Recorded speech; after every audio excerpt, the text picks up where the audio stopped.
വളരെ ഞെട്ടിക്കുന്ന ഒരു കണക്ക് കേരളത്തിലെ ജനസംഖ്യയുമായി ബന്ധപ്പെട്ടതാണ്. അതിന് ഒറ്റ വാക്കിൽ പറഞ്ഞാൽ ഒരു 20 വർഷം കൊണ്ട് കേരളത്തിൽ ക്രിസ്ത്യാനി ഇല്ലാതാവും. 5 വർഷത്തിനുള്ളിൽ ഹിന്ദുക്കൾ കേരളത്തിലെ ന്യൂനപക്ഷ സമുദായമാകും. എൻ്റെ പക്കലൊരു ഡാറ്റയുണ്ട്, ഡാറ്റ വെച്ചാണ് പറയുന്നത്. ഈ ഡാറ്റയുടെ ആധികാരികത എന്ന് പറയുന്നത് നമ്മുടെ തദ്ദേശ സ്വയംഭരണ സ്ഥാപനങ്ങളിൽ 2015 അതിനുശേഷമുള്ള ഡാറ്റ ലഭ്യമല്ല. അതുകൊണ്ടാണ് 2015 കണക്ക് നമ്മൾ എടുക്കുന്നത്. 2015 ജനിച്ച വിവിധ മതഭാഗങ്ങളിൽപ്പെട്ട ആളുകളുടെ ശതമാനവും മരണത്തിൻ്റെ ശതമാനവും താരതമ്യം ചെയ്യുമ്പോഴാണ്.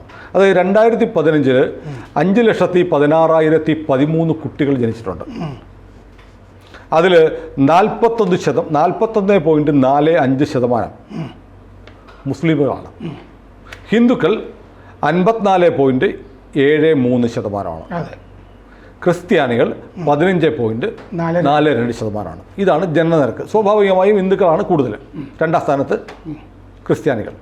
ഇനി മരണം നോക്കണം. 2015 ഹിന്ദുക്കളുടെ ജനനം എന്ന് പറയുന്നത് 2015 ജനിച്ചത് 54.73, 54 കുട്ടികൾ അല്ലെങ്കിൽ 55 കുട്ടികൾ. മരണം 60.09. അതായത് 54 കുട്ടികൾ ജനിച്ചപ്പോൾ 60 മരണം സംഭവിച്ചു ഹിന്ദു സമുദായത്തിൽ. ജനനത്തെക്കാൾ കൂടുതൽ മരണം. ക്രിസ്ത്യാനികളുടെ അതിനേക്കാൾ ഭീകരമാണ്. ക്രിസ്ത്യാനികൾ ആകെ ജനിച്ചിരിക്കുന്നത് 15%. മരണം 20.14, 21 കൂട്ടം. അതായത് 5%, 6% കൂടുതലാണ്. അങ്ങനെ കണക്കെടുത്താൽ, ഇങ്ങനെ കണക്കെടുത്തെടുത്ത് 2015 10 വർഷം കഴിയുന്നു. ഇപ്പോഴത്തെ ഡാറ്റ വരുമ്പോൾ ഇതിനേക്കാൾ ഭീകരമായിരിക്കും. മുസ്ലിങ്ങളുടെ ജനനം നിരക്കെന്ന് പറയുന്നത് 41.45%, മരണം 19.21%. അപ്പോൾ നമ്മുടെ ഡെമോഗ്രാഫിയിൽ, ജനസംഖ്യയിൽ വലിയ മാറ്റം വരികയാണ്. വലിയ മാറ്റം എന്ന് പറഞ്ഞാൽ കേരളത്തിൽ ക്രിസ്ത്യാനികൾ 20 വർഷത്തിനുള്ളിൽ 0-ലെത്തും. മരണം കൂടിക്കൂടി ജനനം കുറഞ്ഞ് കേരളത്തിൽ ഏറ്റവും വലിയ ന്യൂനപക്ഷം എന്ന് പറഞ്ഞാൽ, ഇപ്പോൾ ഇന്ന് ഒരു കണക്ക് പറയുന്നത് കേട്ടോ, അമിത്ഷാ പറഞ്ഞാണ് അഫ്ഗാനിസ്ഥാനിലെ ഹിന്ദുക്കളുടെ എണ്ണം 500. 23% ഹിന്ദുക്കൾ പാകിസ്ഥാനിലുണ്ടായിരുന്നു. ഇപ്പോൾ 3.72% എന്ന് പറയുന്ന പോലെ കേരളത്തിലെ ക്രിസ്ത്യാനികളുടെ എണ്ണം 500-ഓ 1000-ഓ ആയിട്ട് മാറുമോ? അതായത് ആ കണക്കിൽ തന്നെ വേറൊരു ഡാറ്റ പറയുന്നത് ഇതിൻ്റെ ഒരു കാരണം പറയുന്നുണ്ട്. ആ കാരണം എന്താണെന്ന് വെച്ചാൽ ഹിന്ദുക്കളും ക്രിസ്ത്യാനികളും ഒരു കുട്ടി മതി എന്ന് തീരുമാനിച്ചു. അത് അത്തരം ചർച്ചകൾ, ഫീച്ചറുകളൊക്കെ ധാരാളം അണുകുടുംബത്തിലേക്ക് മാറി. അണുകുടുംബമായിട്ട് മാറുന്നു. 2 പേർക്ക് ജോലി ഉണ്ടാവും. അതെ, അച്ഛനും അമ്മയ്ക്കും ജോലി ഉണ്ടാവും. പക്ഷെ ഒറ്റ കുട്ടി മതി. തിരിച്ചുണ്ട് ഒരു കുട്ടിയും വേണ്ട എന്ന് തീരുമാനിക്കുന്നവരുണ്ട്. നമ്മൾ ജീവിച്ചാൽ മതി. അതും ഹിന്ദുക്കളിലും ക്രിസ്ത്യാനികളിലുമാണ്. വേറൊരു കുട്ടിയെ കൂടി നമുക്ക് പോറ്റേണ്ടതില്ല. അത് വേറൊന്നും കൊണ്ടല്ല, നമ്മൾ സുഖമായിട്ട് കഴിയുക, നമുക്കൊരു ഓഫ്സ്പ്രിങ് വേണ്ട, സന്താനം വേണ്ട, നമുക്കിങ്ങനെ അടിച്ചു പൊളിച്ച് സഞ്ചരിച്ച് വെക്കേഷനൊക്കെ ആസ്വദിച്ച് നമ്മുടെ രാജ്യത്തിനെ പറ്റി ഒന്നും ആലോചിക്കാതെ നമ്മളെ പറ്റി മാത്രം ആലോചിച്ച്, നമ്മളെ സ്നേഹിച്ച്, നമ്മുടെ നിഴലിനെ സുഖിച്ച് രമിച്ച് മരിക്കാം എന്നുള്ള ചിന്തയുടെ ഭാഗത്ത് നിന്ന് വരുന്നതാണ്. അപ്പം അങ്ങനെ 3 കുട്ടികളുള്ള ക്രൈസ്തവരുടെ എണ്ണം വളരെ കുറവാണ്. 1.67% മാത്രം 3 കുട്ടികൾ. ഹൈന്ദവര് 2.23% മാത്രം 3 കുട്ടികളുള്ളവർ. അത് മുസ്ലിങ്ങളിൽ 8.32%. 4 ഇരട്ടി ഒക്കെയാണ് വരുന്നത് ഈ മറ്റ് 2 വിഭാഗങ്ങളെക്കാൾ. അപ്പോൾ ഡെമോഗ്രഫിയിൽ ഒരു ഭൂകമ്പമാണ് സുനാമിയാണ്. അതെ. പിന്നെ അമ്മമാരാകാനായിട്ട് താല്പര്യമില്ല. അങ്ങനെ ഒരു ട്രെൻഡ് ഉണ്ട് ഇപ്പോൾ ക്രിസ്ത്യാനികളിലും ഒക്കെ. അതുകൊണ്ടാണല്ലോ വാടക ഗർഭപാത്രങ്ങളൊക്കെ വലിയൊരു ചലച്ചിത്ര നടി മലയാളി തമിഴ്നാട്ടിലുമൊക്കെ അങ്ങനെ സ്വീകരിച്ച കഥയൊക്കെ അടുത്ത കാലത്ത് ചർച്ച ചെയ്തതാണല്ലോ. പ്രായപൂർത്തിയാകും മുമ്പ് വിവാഹിതരാകുന്നവരുടെ തോതിൽ വലിയ ഇടിവുണ്ട്. 2015 4.63% മാത്രമാണ് 15-നും 19-നും ഇടയിൽ. ഇപ്പം വിദ്യാഭ്യാസമൊക്കെ വന്നിട്ട് വരുന്ന മാറ്റമാണ്. ക്രൈസ്തവരിൽ അത് 0.1 ഇല്ല. ക്രൈസ്തവരിൽ ഈ പ്രായപൂർത്തിയാവുന്നതിനുള്ള ശൈശവ വിവാഹം ഇല്ല. ഓൾമോസ്റ്റ് ശൈശവം എന്ന് പറയണ്ട, ബാലെന്നോ എന്തെങ്കിലും പറയാം. കുറച്ച് 15 വയസ്സ് 16 ശൈശവം വേറെ. അത് ഞാൻ വേറൊരു ഇന്ത്യയുടെ കണക്ക് പറയുമ്പോൾ പറയാം. ഹൈന്ദവർ 1.12, മുസ്ലിങ്ങൾ 3.33. കാരണം ആ 17 വയസ്സ് 16 വയസ്സ് 18 വയസ്സ് ആ കല്യാണം ഗണ്യമായി കുറവുണ്ട്. 3% ഉള്ളൂ. പണ്ടൊക്കെ അതിൽ കൂടുതലായിരുന്നു. അവർക്കാണ് ഈ കുട്ടികളൊക്കെ ഉണ്ടാവാനും സാധ്യതയുണ്ട്. കാരണം അവർ വേറെ ചർച്ചക്കൊന്നും നിൽക്കാൻ പോകുന്നില്ലല്ലോ. അപ്പോൾ ഈ മരണനിരക്കിൻ്റെ കാര്യം പറഞ്ഞു. അപ്പോൾ ഇങ്ങനെ ജനന നിരക്കിലെയും മരണനിരക്കിലെയും ഇപ്പോഴത്തെ ഈ തോത് തുടർന്നു കഴിഞ്ഞാൽ 5 വർഷത്തിനകം കേരളത്തിൽ ഹിന്ദുക്കൾ ന്യൂനപക്ഷമാവും. 5 വർഷത്തിനുള്ളിൽ. അതാണ് ഞാൻ ആദ്യം പറഞ്ഞത്. 5 വർഷത്തിനുള്ളിൽ ഹിന്ദുക്കൾ ന്യൂനപക്ഷവും 20 വർഷത്തിനുള്ളിൽ ക്രിസ്ത്യാനി ഇല്ലാതെയാവും. ഇപ്പൊ ഹിന്ദുക്കൾ ന്യൂനപക്ഷമായിട്ടുള്ളത് വടക്ക് കിഴക്കൻ സംസ്ഥാനങ്ങളിൽ മാത്രമാണ് എന്നും പറയുന്നു. മറ്റൊന്നുകൂടി ഉണ്ട്, നമ്മുടെ ഇതിനകത്ത് നിന്നും ഡാറ്റ കിട്ടാത്തൊരു കാര്യമുണ്ട്. ഈ ലിവിങ് ടുഗദർ, അങ്ങനെ അത് ഏറ്റവും കൂടുതലുള്ളത് ക്രിസ്ത്യാനികൾക്കും ഹിന്ദുക്കൾക്കിടയിലാണ്. അവർക്ക് കുട്ടികൾ തീരെ വേണ്ട. അതിന്റെ കാരണം അത് ഏതെങ്കിലും ഘട്ടത്തിൽ പിരിയണ്ടേ അവർക്ക്. അതെ, അത് കണക്കില്ല. ഒന്നിച്ച് ആയുഷ്കാലത്തേക്ക് പിരിയാനുള്ളതാണ്. അതുകൊണ്ട് കുട്ടികളില്ല. അപ്പൊ അത് ആ ഡാറ്റ നമുക്ക് ലഭ്യമല്ല. എത്ര പേർ ലിവിങ് ടുഗദറായിട്ട് ജീവിക്കുന്നുണ്ട്. അത് ഇനിയിപ്പോ ഈ ഉത്തരാഖണ്ഡിലൊക്കെ ഈ പാസ്സാക്കുന്നുണ്ടല്ലോ, ലിവിങ് ടുഗദറിനും രേഖ വേണം. അവിടുത്തെ UCC അങ്ങനെ രേഖ വരുള്ളൂ. അല്ല സാർ, ഇതിനകത്ത് ഒരു പ്രധാനപ്പെട്ട കാര്യം എന്ന് പറയുമ്പോൾ വളരെ ആശങ്ക എന്ന് പറയുന്നത്, കേരളത്തിൽ ഈ പറഞ്ഞതുപോലെ ഈ ജനസംഖ്യയിൽ ഒരു സുനാമി പോലെ ഒരു വിഭാഗം കയറി വരികയാണ്. ക്രൈസ്തവരാവട്ടെ കുട്ടികളില്ല, ഉള്ളവർ തന്നെ നാട് വിട്ടു പോകുന്നു. കേരളത്തിൽ ക്രിസ്ത്യാനി ഇല്ലാതാവുന്ന അങ്ങനെ കൂടിയാണ്. ജനനിരക്ക് കുറയുന്നു, പിന്നെ ആളുകൾ മൈഗ്രേറ്റ് ചെയ്ത് പോവാണ്, വിദേശത്തേക്ക് പോകുന്നു, അവരവിടെ സ്ഥിരതാമസമാക്കുന്നു. ഹിന്ദുക്കളെ സംബന്ധിച്ച് എങ്ങോട്ടും പോകാൻ ഗതിയില്ല, പക്ഷേ മൈനോറിറ്റിയായി വരുന്നു. ഹിന്ദുക്കൾക്കിടയിൽ ഇതേ സംബന്ധിച്ചൊരു ചർച്ച പോലും നടക്കുന്നില്ല എന്നുള്ളതാണ് അത്ഭുതം. കാരണം ക്രൈസ്തവർക്കിടയിൽ ഇതേപ്പറ്റി ഒരു അവയർനെസ് ഉണ്ട്. അതുകൊണ്ടാണ് വയനാട് ബിഷപ്പൊക്കെ പറഞ്ഞത്. പാലാ ബിഷപ്പ് പറഞ്ഞില്ലേ, അതായത് 2 കുട്ടികളുള്ള ആ 2ാമത്തെ കുട്ടിക്ക് ഞങ്ങൾ പൈസ കൊടുത്തോളാം, ഞങ്ങൾ പഠിപ്പിച്ചോളാം, ഞങ്ങൾ ജോലിയും കൊടുത്തോളാം, 3ാമത്തെ കുട്ടി ഉണ്ടെങ്കിലും ഞങ്ങൾ നോക്കിക്കോളാം. അത് പാലാ രൂപതയിൽ അത് അവർ നടപ്പാക്കുന്നുണ്ട്, അങ്ങനൊരു സിസ്റ്റം. അപ്പോൾ അവർക്ക് ഒരു അവബോധമുണ്ട്. അതുപോലെ ചില ക്രിസ്ത്യൻ ചാനലുകളിൽ 4 കുട്ടികളുള്ള ഡോക്ടർ ദമ്പതിമാർ അങ്ങനെയൊക്കെ ചർച്ചകളൊക്കെ കാണാറുണ്ട്. കൂടുതൽ കുട്ടികളുള്ളവരെ മനസ്സിലാക്കിയിട്ടുണ്ടെന്ന് തോന്നുന്നു. പക്ഷെ അത് അവർ പുറത്ത് പറയുന്നില്ല. എനിക്ക് തോന്നുന്നു ഇങ്ങനെ 10, 25 അല്ലെങ്കിൽ 50 വർഷം കഴിഞ്ഞാൽ കേരളത്തിലെ ഇന്ന് കാണുന്ന ക്രൈസ്തവ ദേവാലയങ്ങളൊക്കെ ഒരുപക്ഷെ യൂറോപ്പിലെ പോലെ മ്യൂസിയങ്ങളാവും, അല്ലെങ്കിൽ ഹാഗിയ സോഫിയ പോലെയൊക്കെ ആയി മാറാം. കാരണം അപ്പോഴത്തേക്ക് ഈ വലിയ സുനാമി വന്ന് എല്ലാത്തിനെയും വിഴുങ്ങുന്ന അവസ്ഥയിലേക്ക് കേരളം മാറിയിട്ടുണ്ടാവുക 50 വർഷം കഴിയുമ്പോൾ. അത് അതിഭീകരമായ ഒരു അവസ്ഥയുമാണെന്ന് പ്രത്യേകിച്ച് പറയേണ്ടതില്ല. ഇപ്പം തന്നെ നമ്മൾ പല ഭീകര പ്രവർത്തനങ്ങൾക്കും സേഫ് ഹേവനാണെന്ന് പറയുന്ന ഒരു സ്ഥലം കാശ്മീരാവും. കാരണം എന്താണെന്ന് വെച്ചാൽ കഴിഞ്ഞ ദിവസം നമ്മൾ ഒരുപാട് ചർച്ച ചെയ്തിട്ടുണ്ട്. പക്ഷേ രാമേശ്വരം കഫേയിലെ ആ പ്രതിയെ കാണാതായപ്പോൾ ഈ പോലീസ് അല്ലെങ്കിൽ NIA ഒക്കെ അലർട്ട് ചെയ്തൊരു സ്ഥലം കേരളമായിരുന്നു. മധ്യ കേരളത്തിൽ നിന്ന് പടം അയാളുടെ പ്രസിദ്ധീകരിച്ച് കഴിഞ്ഞപ്പോൾ മധ്യ കേരളത്തിൽ നിന്ന് NIAക്ക് പല കോളുകളും പോയിരുന്നു. ഇവിടെ കണ്ടിരുന്നു, മറ്റിടത്ത് കണ്ടിരുന്നു. എന്തായാലും അറസ്റ്റ് ചെയ്തിരിക്കുന്നത് ഇവിടുന്നല്ല. പക്ഷെ കേരളത്തിലാണോ എന്നുള്ളൊരു സംശയം.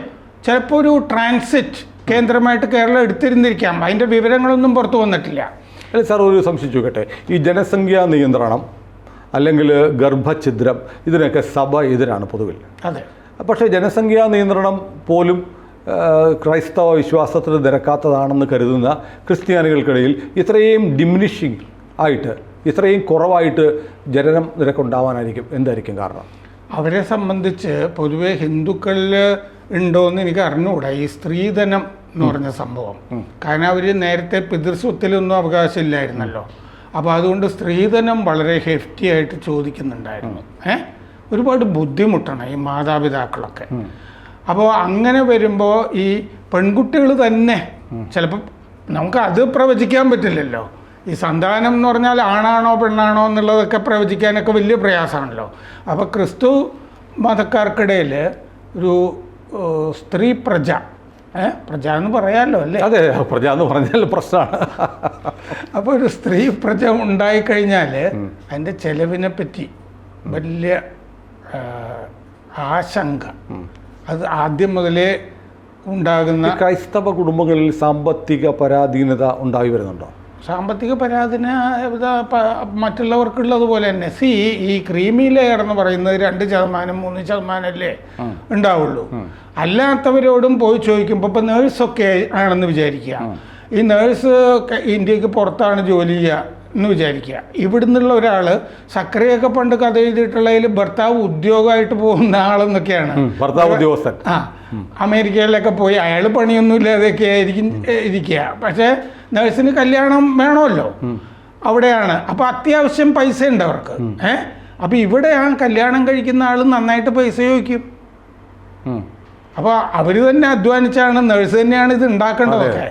എന്തായാലും അവർക്കിടയിൽ ഞാൻ മനസ്സിലാക്കിയെടുത്തോളം സ്ത്രീധനത്തിൻ്റെ സംഭവം അതിരൂക്ഷമാണ്.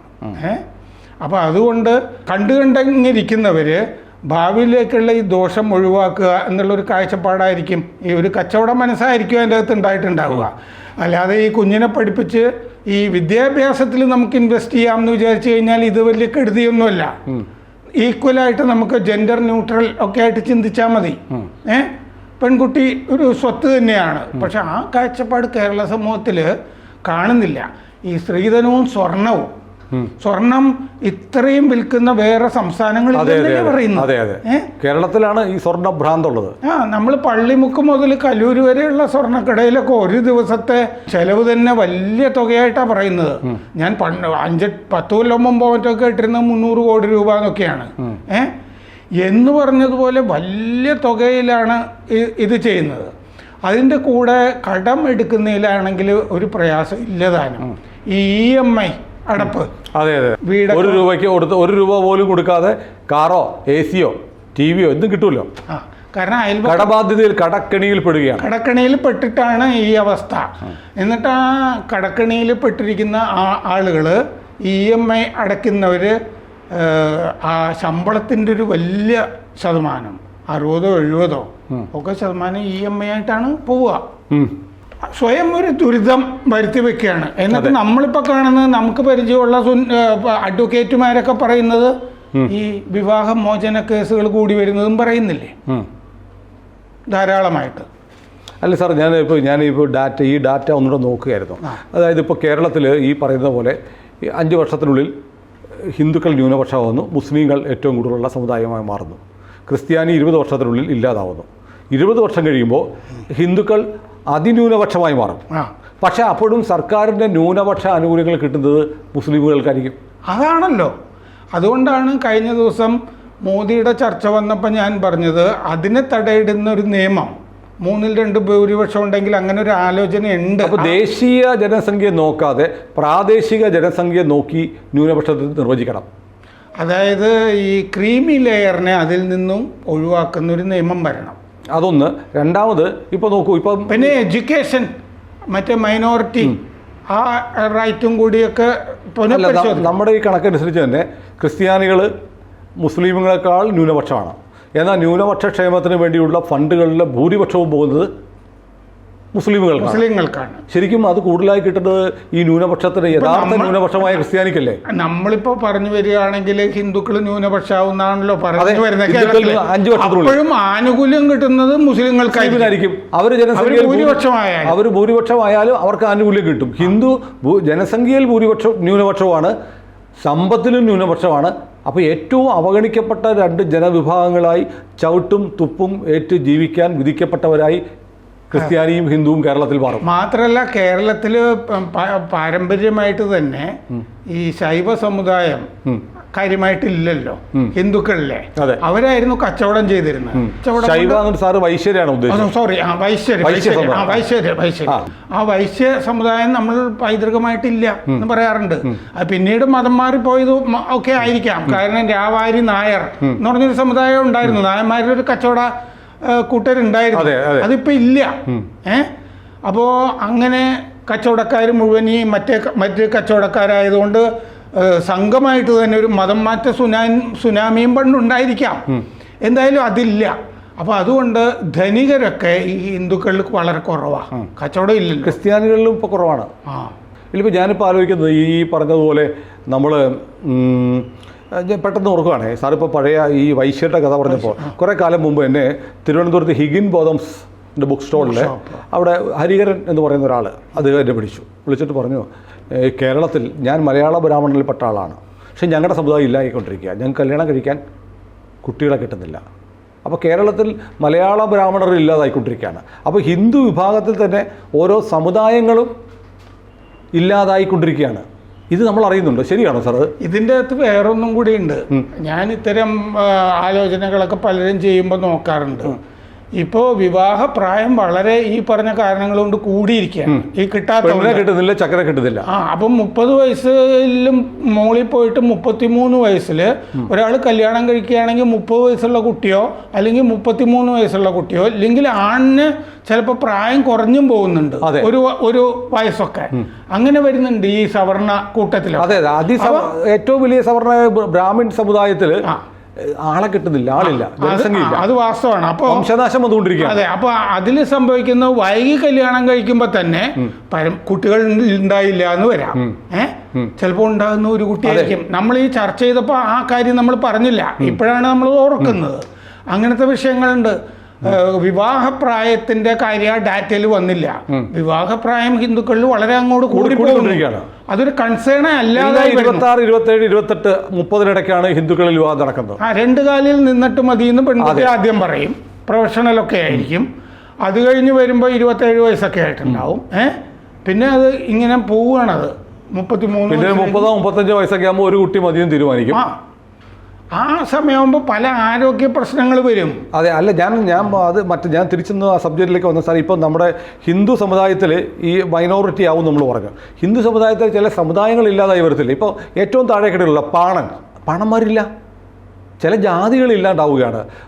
മലയാള ബ്രാഹ്മണൻ ഇല്ലാണ്ടാവുന്നു, പാണന്മാർ തുടങ്ങിയോട്ടെ ഏറ്റവും താഴെയുള്ള ജാതികൾ ഇല്ലാതാവുന്നു. മറ്റേ നവറ പാടുന്ന അവരല്ലേ അതെ, അവർ ആമയുടെ ക്ഷേത്രത്തിൻ്റെ മുമ്പിൽ 4 പേരുണ്ട്. അതെ, പിന്നെ മാത്രമല്ല നമ്മൾ ST ഈ അങ്ങനെ പറഞ്ഞുള്ള ഇതുണ്ടല്ലോ, ആ ജാതികളിലുള്ള ഉള്ളാടന്മാർ ഞങ്ങളുടെ നാട്ടിലൊക്കെ പറയും, ഈ സമുദായങ്ങളൊക്കെ ഇല്ലാണ്ടാവുകയാണ്. അപ്പോൾ കേരളത്തിൽ ഹിന്ദു സമുദായത്തിൽ ഹിന്ദു മതത്തിൽപ്പെട്ട ചില സമുദായങ്ങളെ, അത് കീഴ്ജാതികൾ മാത്രമല്ല, ഈ ബ്രാഹ്മണിക്കൽ ഹെജിമണിയുടെ ഭാഗമായി ഇവരൊക്കെ പറയുന്ന കീഴ്ജാതി മതം, മേൽജാതി ബ്രാഹ്മണൻ ഇല്ലാണ്ടായിക്കൊണ്ടിരിക്കുക.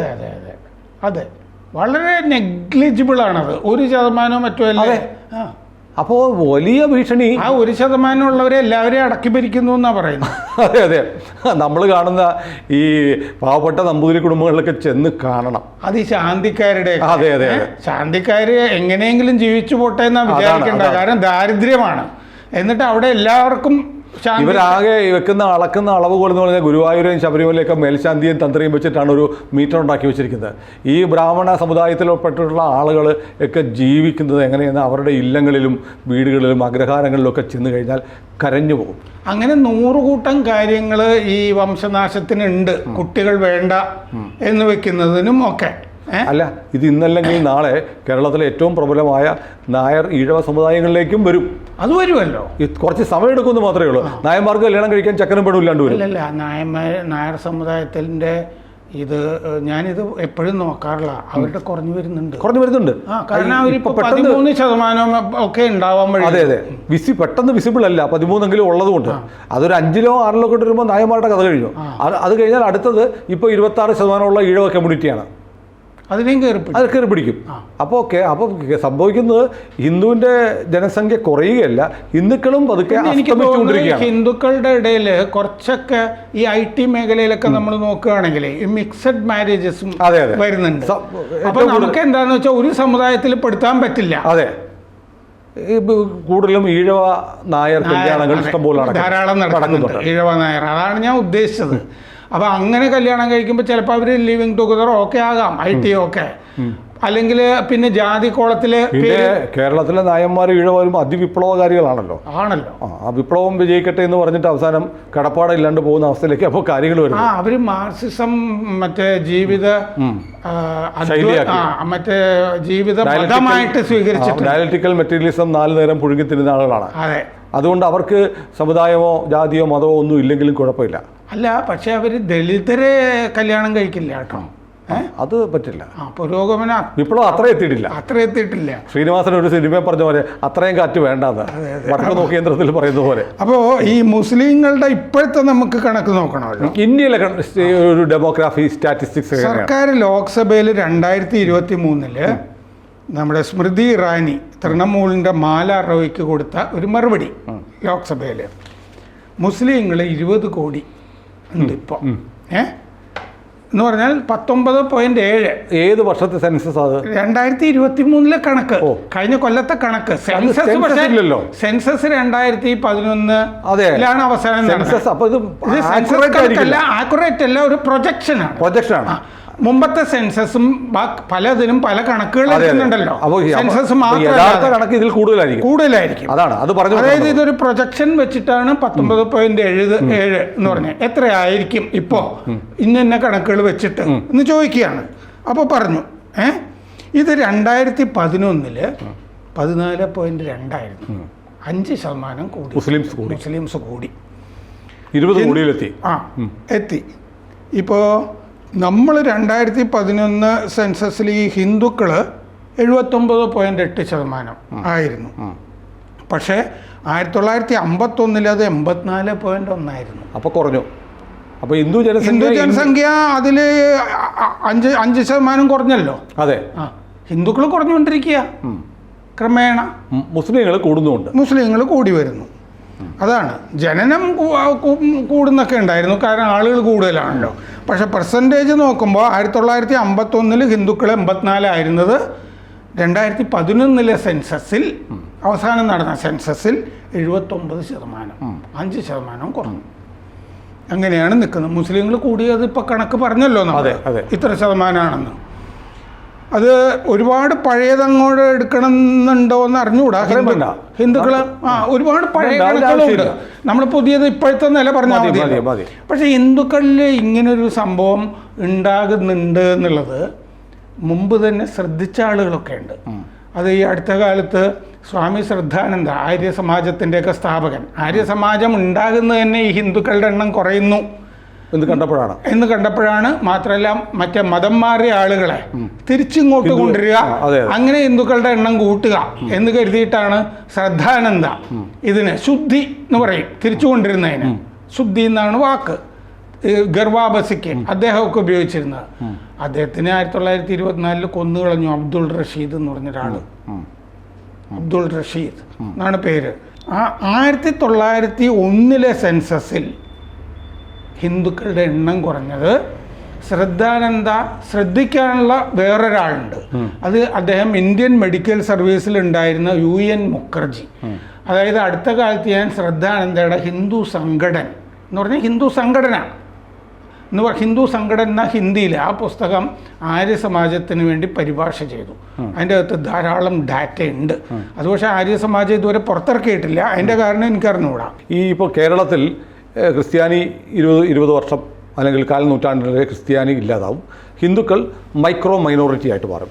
ഇന്ത്യയിലും പതുക്കെ ഇതേ സിറ്റുവേഷനിലേക്ക് മാറിക്കൊണ്ടിരിക്കുക. ഈ ഡെമോഗ്രാഫിയിൽ ഇങ്ങനെ ഉണ്ടാകുന്ന മാറ്റം നമ്മുടെ സാമ്പത്തികമായും രാഷ്ട്രീയമായും നമ്മുടെ സംസ്ഥാനത്തെയും രാജ്യത്തെയും എങ്ങനെയാണ് ബാധിക്കുക? അത് പറഞ്ഞ് നമുക്ക് അവസാനിപ്പിക്കാം.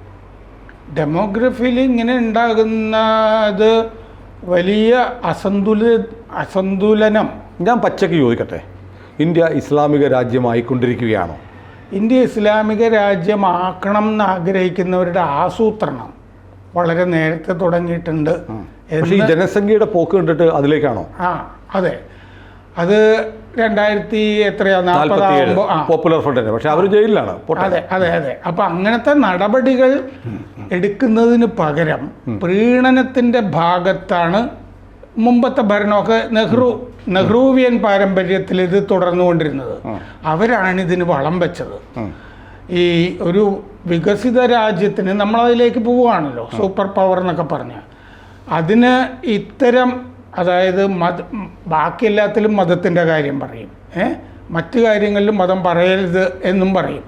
പക്ഷെ ഇത് ഇപ്പോൾ മറ്റേ നുഴഞ്ഞുകയറ്റം വേണം എന്നാണല്ലോ ബാധിക്കുന്നത്. സിഎയുടെ കാര്യം പറയുന്നത്. നുഴഞ്ഞുകയറ്റം വേണം, നുഴഞ്ഞു കയറ്റി വന്നവരെ, കയറി വന്നവരെ മാലയിട്ട് സ്വീകരിച്ച് നമ്മുടെ വീടിനുള്ളിലിരുത്തണം. സത്യത്തിൽ നമ്മൾ ഈ നടന്ന ചർച്ചയിൽ ഒരു നുഴഞ്ഞുകയറ്റക്കാർക്കുള്ള ഒരു തടസ്സത്തിന്റെ ഭാഗം ഉണ്ടല്ലോ ആ നിയമത്തിൽ. അസമിലാണല്ലോ കുറച്ച് കുഴപ്പം ഹിന്ദുക്കൾക്ക് വരുന്നത്. പക്ഷെ ആ നുഴഞ്ഞുകയറ്റം അനുവദിക്കണം എന്ന് പറയുന്നവരുടെ ലക്ഷ്യം എന്താണ്? കൂടുതൽ നുഴഞ്ഞുകയറ്റങ്ങൾ ഇനിയും ഉണ്ടാകണം എന്നാണല്ലോ. അതായത് ഉണ്ടാവുമ്പോ ഈ ജനനം ഒരു വിഷയമല്ല. ഏത് വിവാഹവും സന്താനവും ഒന്നും വേണ്ട. വർദ്ധിച്ചു വരുന്ന ജനസംഖ്യയുടെ ഒപ്പം നുഴഞ്ഞുകയറ്റം കൂടി ആകുമ്പോൾ ഈ ഇസ്ലാമിക വൽക്കരണത്തിന്റെ വേഗത വളരെ കൂടും, ആക്കം കൂടും. അപ്പൊ അതാണ് ഈ ഹിന്ദുക്കളെ നമുക്ക് വേറെ സ്ഥലത്ത് നിന്ന് കൊണ്ടുവരാനും ഇല്ലല്ലോ. അതെ, അല്ല, അതിന് തടയിടുന്ന ഒന്നാണ് CAA നിയമം. കാരണം ഹിന്ദുക്കളും സിഖുകാരും ജൈനന്മാരും ബുദ്ധന്മാരും ഇങ്ങോട്ട് വരുമ്പോൾ കൂടുതൽ വരുമ്പോഴത്തേക്ക് ഈ ജനസംഖ്യയുടെ ഇംബാലൻസ് ഇല്ലാതാവും. അതുകൊണ്ട് കൂടിയാണ് CAA എതിർക്കുന്നതിന്റെ പ്രധാനപ്പെട്ട ആധാരം, അടിസ്ഥാന കാരണം ഇതാണ്. കാരണം മ്യാൻമറിൽ നിന്ന് മുസ്ലിങ്ങളെ കൊണ്ടുവരണം, ശ്രീലങ്കയിൽ നിന്ന് കൊണ്ടുവരണം, മറ്റ് രാജ്യങ്ങളിൽ നിന്ന് കൊണ്ടുവരണം, ചൈനയിലെ അവരെയും കുറച്ച് കഴിയുമ്പോൾ കൊണ്ടുവരണം. ഇതെല്ലാം പറയുന്നു കേട്ടോ, ഏതോ ഒരു ചാനൽ ചർച്ചയിൽ ഫസൽ ഗഫൂർ പറയുന്നു കേട്ടോ. അല്ല, ആഫ്രിക്കയിൽ നിന്നൊക്കെ കൊണ്ടുവരാമല്ലോ. നുഴഞ്ഞു കയറാമെങ്കിൽ ഇപ്പോൾ നമ്മൾ മുമ്പ് 11 വർഷം ഇവിടെ താമസിക്കണമായിരുന്നു സിറ്റിസൺഷിപ്പ് കിട്ടാൻ. ഇപ്പൊ അത് 6 കുറച്ചിട്ടുണ്ട് ഈ പുതിയ ഭേദഗതി വന്നപ്പോൾ. അപ്പൊ പെട്ടെന്ന് കിട്ടും. അപ്പൊ 141 മുസ്ലിം രാഷ്ട്രങ്ങളിലെ ലോകത്ത് അവിടെ നിന്നൊക്കെ കൊണ്ടുവന്ന് താമസിപ്പിക്കാമല്ലോ. ഇന്ത്യയിലൊക്കെ ഡംപ് ചെയ്താൽ മലപ്പുറത്ത് തന്നെ ഇപ്പൊ ജനസംഖ്യ കൂടുതലായതുകൊണ്ട് തിരൂർ ജില്ലയൊക്കെ ആവശ്യപ്പെടുന്നില്ലേ? അങ്ങനെ ഓരോ സ്ഥലത്തും കേരളം ഇതിനൊരു വാൻ ഗാർഡായിട്ട് ഉപയോഗിച്ചിട്ട് ലോഞ്ചിങ് പാഡ്. അതെ, നമുക്ക് ഇങ്ങനെ അവസാനിപ്പിക്കാൻ തോന്നുന്നു. അതായത് നിങ്ങളുടെ രാഷ്ട്രീയ ബന്ധുവാവട്ടെ, ഡെമോഗ്രാഫിയിൽ, ജനസംഖ്യയിൽ ഒരു വലിയ മാറ്റം ഉണ്ടാകുന്നുണ്ട്. അത് കള്ളമല്ല, കണക്കാണ്. ഈ കണക്ക് കൂടി ഒന്ന് കാണണം. അപ്പോൾ CAA കാരണം മതമാണ്, ഹിന്ദു മതമാണെന്ന് പറഞ്ഞ് പരത്തുന്നവർ ശരിക്കും വേറൊരു കാരണം കൊണ്ടാണ് അത് പറയുന്നത്. അതെ, വേറൊരു മതത്തോടുള്ള താല്പര്യം, ആ മതത്തിന് ഇവിടെ സമ്പൂർണ്ണ ആധിപത്യം ഉണ്ടാക്കി കൊടുക്കാൻ കൂടി വേണ്ടിയാണ് CAA എതിർക്കുന്നത്. ആ മതമാണ്. കൂടുതൽ വാർത്തകളും വിശേഷങ്ങളും നിങ്ങളിലേക്ക് എത്താൻ ABC മലയാളം സബ്സ്ക്രൈബ് ചെയ്യുക, ബെൽ ബട്ടണും അമർത്തുക.